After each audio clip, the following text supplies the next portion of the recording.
Okay, so alright. Recontech is back. Isang mapagpalang araw sa inyong lahat, sa mga subscribers at viewers ni Recontech. Ito at meron tayong i-repair na Samsung 50 inches na ang model ay UA50 TU8080G na model. Medyo high-end na po ito o latest model sa Samsung. So, ang problema na feedback ng ating customer ay punong-puno ng guhit. Mula dun sa baba, pataas. Kaya hindi nila mapanooran ng maayos.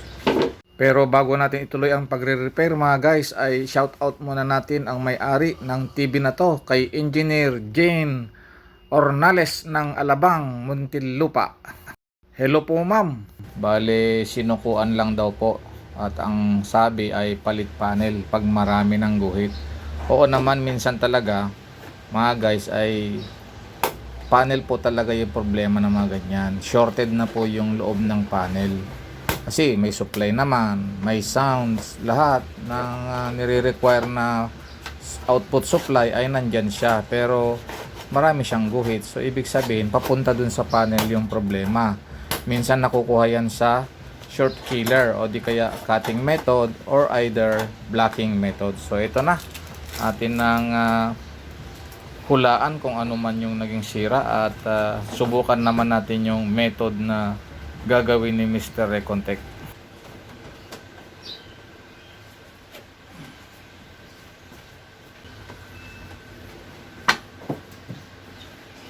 Napagawa na sa ibang shop.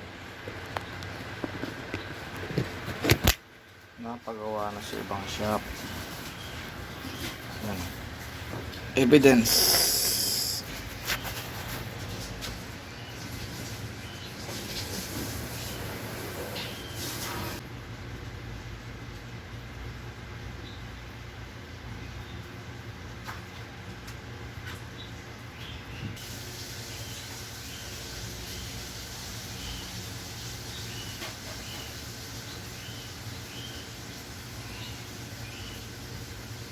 Yun, may nag-cutting na po. Galing na po sa ibang shop. Ebidensya ko lang to. Ayan o, na-cutting method na. Cutting method. What? Ayan, LC2. Tingnan natin yung measurement. Respect to ground, LC2. Meron tayong 1 meg. 1 meg.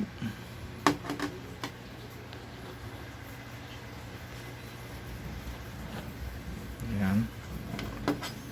1 meg. Para malinaw, balik tayo. 1 meg. Ayan, 1 meg. Dito sa may LC1. Ayan, LC1 1 meg din naman. BGL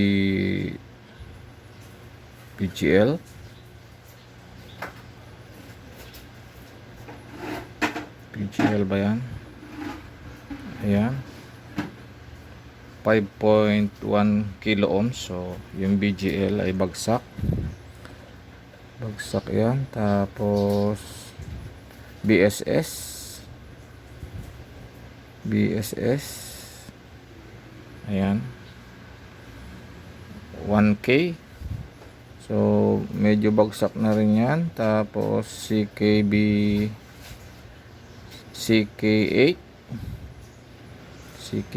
lang, CK8 ayan, 3 meg. 7 3 meg. 6 3 meg. 5 3 meg. 4 CK4 3 meg. K3 ayan, 3 meg. K2 3 meg din. CK1 3 meg. Clear CLR 3 meg din. Tapos STB 3 meg din. Ayun, 3 meg. Dito lang talaga yung may kinating sila. May kinating silang circuit dito. Mahirap yan guys ibalik.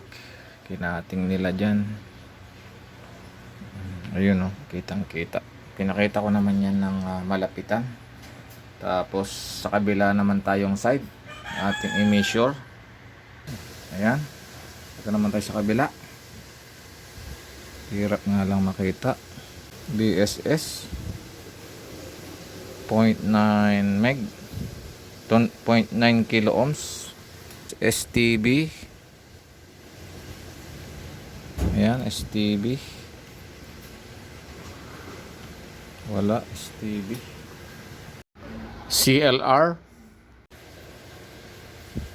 Wala. Oh, may response naman yung multimeter natin with respect to ground. Tapos CK1. Ayan, CK1. Infinite.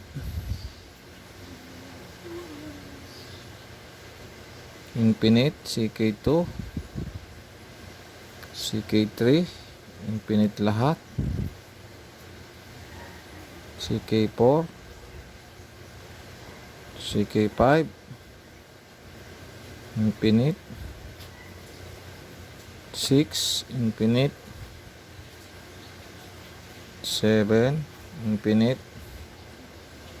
8. Aba, infinite lahat.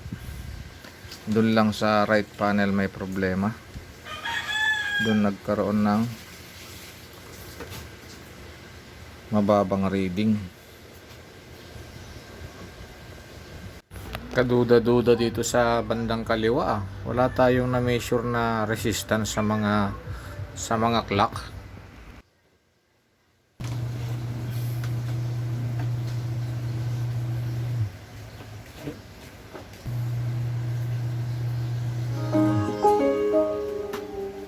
Yun, nag-open. Pakinig niyo. ATV, channel, Smart Hub, 3 items home. Nag-open, di ba? Wala nga lang picture. TV. No signal. Hindi TV. pala nagge-generate ng picture o video pagka binaklas yung isang flex cable sa bandang kanan. Walang picture. Ay, shucks. Yan, walang picture. Walang image. Pero may backlight. Yan, mga backlight, nakailaw. Yan. Tinanggal natin to. Ito, tinanggal natin yan. Kaso wala siyang picture. Ngayon ang gagawin natin, ibabalik natin yung flex. Tapos i-power on natin ulit para makita natin yung original na feedback nung may-ari. Maraming guhit-guhit daw ito eh. Sige, i-prepare ko muna. Ulit. Ayan. Saksak na. Yan, may ilaw na. Ayan o. Smart Hub, 3 items home. Yun o. Ang dami nga lang guhit. Kita nyo yan. O. Punong-puno ng guhit o. TV. No signal. Ayan, oh. TV. 1. Check the Ito, yan. aerial cable connection. 2. Press the source button below to select a connected Punong nga source. lang Source button. guhit. Maraming guhit. Guhit. Ang dami. So yan yung problem natin. Guhit. Okay.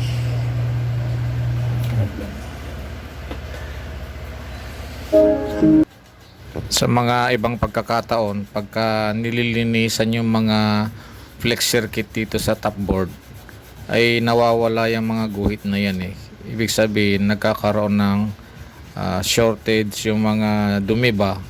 Di kaya may umido, mga ganun. Kaya subukan natin na linisan muna mga guys, yung mga connector. So ayan, tingnan natin yung resulta pagkatapos natin linisan yung mga cables. Ayan, bigo pa rin tayo. Marami pa rin guhit, mga karekontek. Hindi natin nakuha sa linis-linis lang. So maghanap pa tayo ng possible reason kung bakit marami pa rin siyang guhit-guhit. So ito guys yung current na situation niya ngayon. Kung makikita nyo, ang daming guhit-guhit. Buhayin natin. Ang daming maliliit. Ay nako, hirap makita. Hirap makita. Smart Hub, 3 items home. Ayun o. Ayun o, ang dami guhit. Mula sa baba. Ang daming guhit yan. Mula dyan sa pinakababang baba. Yan, hanggang sa baba. Come on, camera. Ayun kita nyo yan. Guhit na yan. Ang dami. Yan. Hanggang dun sa taas. Guhit na po yan. Yan dami. Yan, lalo na dyan sa taas, banda dami na, pataas pa yan. Ubot natin doon sa may pinaka gilid na, ayan na, from frame. So ayan ang current na status niya. Tama naman yung feedback ng ating customer. Yan nga po yan. Yan, Samsung. Hanggang dyan po yung guhit. Paano ba natin makuha ng magandang anggulo na kitang-kita nyo talaga? Ayun, lalong malinaw. Diba? Yan. Ulitin natin pababa. Para makita natin mamaya yung magiging pagkakaiba niya pagka nagawa na natin ng paraan. Yan. Diba? Ayan. Dito, i-measure natin dito CK1 hanggang CK8 o CK1 hanggang LC2, dulo to dulo hanapin natin. Magbabaser muna tayo, baser. Ayan, nakabaser na tayo. Hanapin lang natin yung pinakadulo. Ayan. Punta tayo sa CK1. Ayan, CK1. Hanapin natin dito sa kabila kung saan siya nagsimula ang CK1.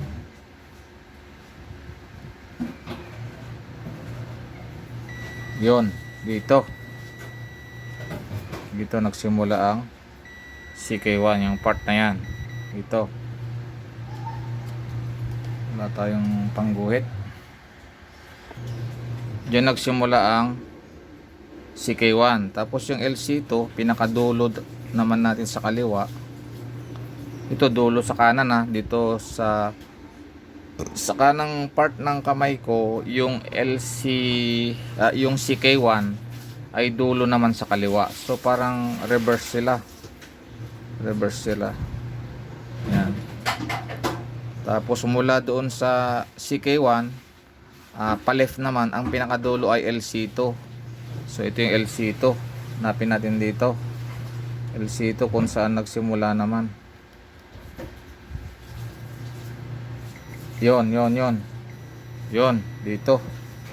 So dito siya nagsimula. Naman, ibablock natin to, part na to. Yan.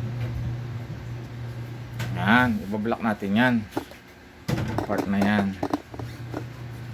Ang pambablock natin ay gugupit lang ako ng ng tape. Gugupit ako ng tape. So ito na yung ating nagupit na tape kasi lapad lang niya ng guhit. Okay, ayan, ayan yan. Dito natin ilalagay dito, ibablock natin dito.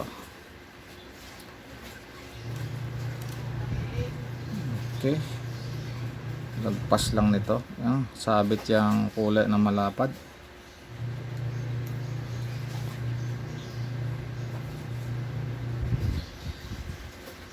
damay ang malapad.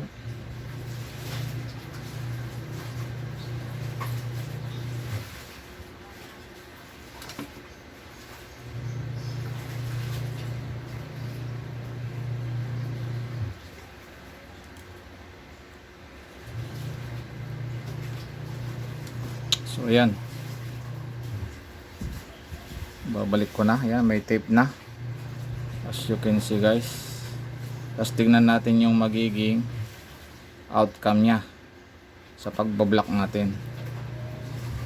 Doon, na-block ko na. Okay, let's see. Ayan o, nakakay, nakakay, ang ganda na. Sinong karton?